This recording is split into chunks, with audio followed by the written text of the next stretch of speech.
श्रीगणेशाय नमः। अस्य श्रीचण्डीकवचस्य ब्रह्मा ऋषि अनुष्टुप् छन्दः चामुण्डा देवता अङ्गन्यासोक्तमातरो बीजम् दिग्बन्धदेवतास्तत्त्वम् श्रीजगदम्बा प्रीत्यर्थे जपे विनियोगः। ॐ नमश्चण्डिकायै। ॐ मार्कण्डेय उवाच ॐ यद्गुह्यं परमं लोके सर्वरक्षाकरं नृणां यन्न कस्यचिदाख्यातं तन्मे ब्रूहि पितामह। ब्रह्मोवाच अस्ति गुह्यतमं विप्र सर्वभूतोपकारकं देव्यास्तु कवचं पुण्यं तच्छृण्णुष्व महामुने।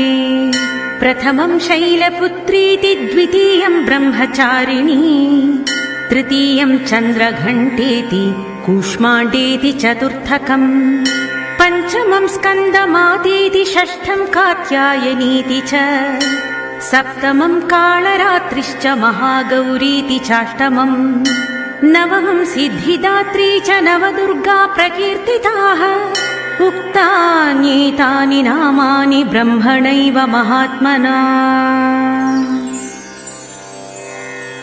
अग्निना दह्यमानस्तु शत्रुमध्ये गतो रणे विषमे दुर्गे चैव भयार्ता शरणं गताः न तेषां जायते किञ्चिदशुभं रणसङ्कटे नापदं तस्य पश्यामि शोकदुःखभयं न हि यैस्तु भक्त्या स्मृता नूनं तेषां सिद्धिः प्रजायते ये त्वां स्मरन्ति देवेशि रक्षसेता न संशयः। प्रेतसंस्था तु चामुण्डा वाराही महिषासना ऐन्द्री गजसमारूढा वैष्णवी गरुडासना माहेश्वरी वृषारूढा कौमारी शिखिवाहना लक्ष्मी पद्मासना देवी पद्महस्ता हरिप्रिया। श्वेतरूपधरा देवी ईश्वरी वृषवाहना ब्राह्मी हंससमारूढा सर्वाभरणभूषिता इत्येता मातरः सर्वा सर्वयोगसमन्विता नानाभरणशोभाढ्या नानारत्नोपशोभिता। दृश्यन्ते रथमारूढा देव्यक्रोधसमाकुला शङ्खं चक्रं गदां शक्तिं हलं च मुसलायुधम् खेटकं तोमरं चैव परशुं पाशमेव च कुन्तायुधं त्रिशूलं च शार्ङ्गमायुधमुत्तमम् दैत्यानां देहनाशाय भक्तानामभयाय च धारयन्त्यायुधानीथं देवानां च हिताय वै।